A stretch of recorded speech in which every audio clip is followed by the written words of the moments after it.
El tema de hoy es la historia de la teología occidental. El desarrollo de esa teología en el mundo occidental. En el período apostólico, podemos decir que la historia de la teología es la historia de los énfasis que los teólogos han dado a diversos aspectos de la verdad cristiana a través de los siglos. La Iglesia surgió durante el período romano, el cual era caracterizado culturalmente por lo que se llamaba el mundo helenístico, término que significa la cultura grecolatina, o sea, la cultura clásica. En ese tiempo había muchas corrientes filosóficas como el platonismo, el estoicismo, el epicurismo y varios cultos místicos. San Pablo, por ejemplo, trata de adaptar el Evangelio a estos grupos, pero siempre mantuvo el elemento crítico del Evangelio en relación con la sabiduría humana. Después de la edad apostólica, los cristianos se vieron obligados a defender el Evangelio ante los ataques de los filósofos paganos. Podemos entonces decir en este período post-apostólico que la filosofía que más penetró en la teología de esta época fue la filosofía de Platón. El desarrollo más significativo en la Iglesia antigua tal vez fue la definición básica de dos doctrinas básicas claves: la divinidad de Cristo y la Trinidad. Esto sucedió en los concilios de Nicea, año 325, Constantinopla, año 381, Éfeso, año 431, y Calcedonia, en el año 451. En esa época el cristianismo vino a ser la religión oficial del Imperio Romano, no por la conversión del imperio, sino más bien por razones políticas. A pesar de ello, los concilios mencionados nos han dado la base de la teología cristiana y un resumen de la enseñanza bíblica sobre Dios el Padre, Cristo el Hijo y el Espíritu Santo, el Consolador. Después de la caída de Roma, año 410, la Iglesia cristiana estuvo en decadencia. Vinieron los maometanos, conquistaron muchos de los sectores del mundo oriental que habían sido cristianos desde entonces. El nivel del cristianismo era muy bajo en el occidente también. En el siglo XI hubo un renacimiento de la teología con el teólogo Anselmo. Su gran obra revela la influencia de los grandes teólogos hacia el final del Imperio Romano, y utilizó la filosofía platónica. Allí formuló Anselmo una prueba muy filosófica de la existencia de Dios que llegó a ser muy famosa. Desde Anselmo hasta Descartes, siglo XVII, esta prueba hizo gran impacto en los círculos filosóficos y teológicos.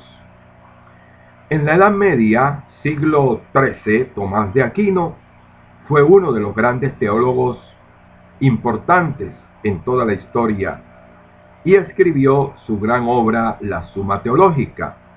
Santo Tomás abarcó todas las doctrinas básicas de la fe cristiana. En ella se nota la influencia platónica, especialmente por la línea de San Agustín. Además, hay mucha influencia de Aristóteles, que había sido redescubierto en Europa en el siglo anterior por la filosofía árabe. La teología de Santo Tomás ha sido entonces la base de la teología católico-romana hasta el presente.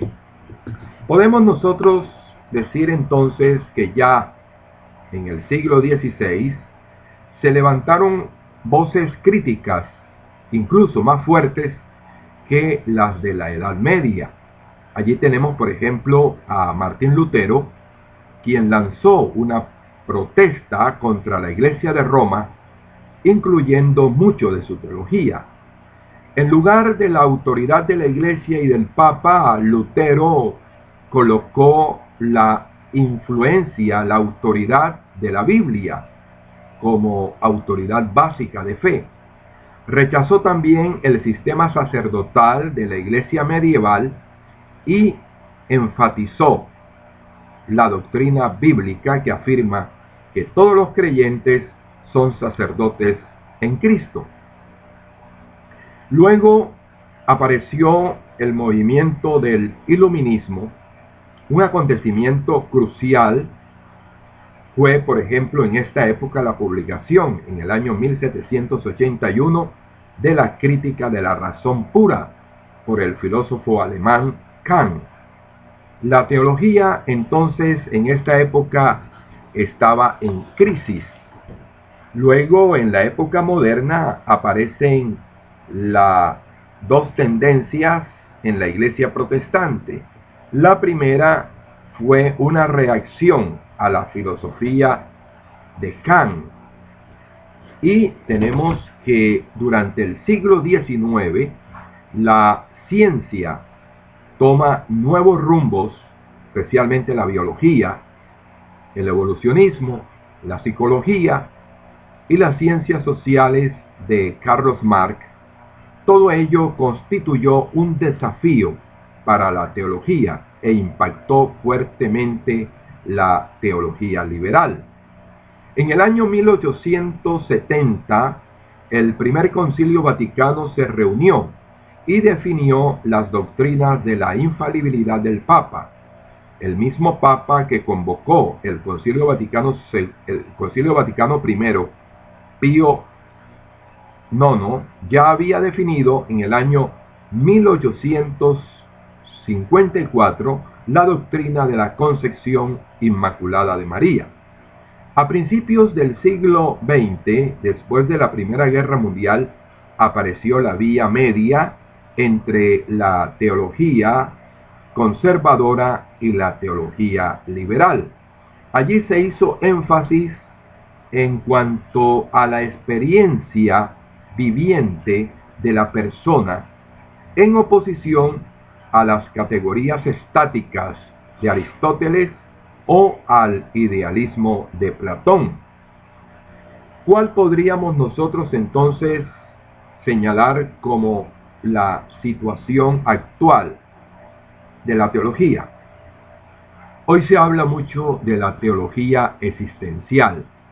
Se habla mucho de que en las páginas de la Biblia se nos narra la historia del designio salvador del amor de Dios en una persona, en Jesucristo.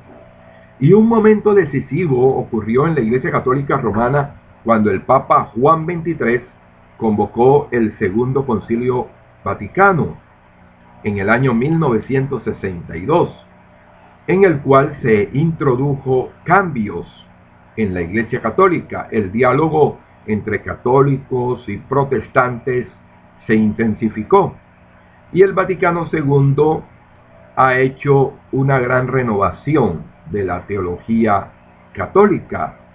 En esta época podríamos nosotros decir que todos estos movimientos como el psicoanálisis, la sociología, la política, el análisis lingüístico, aún la famosa muerte de Dios, todos estos temas han servido como temas de la teología actual.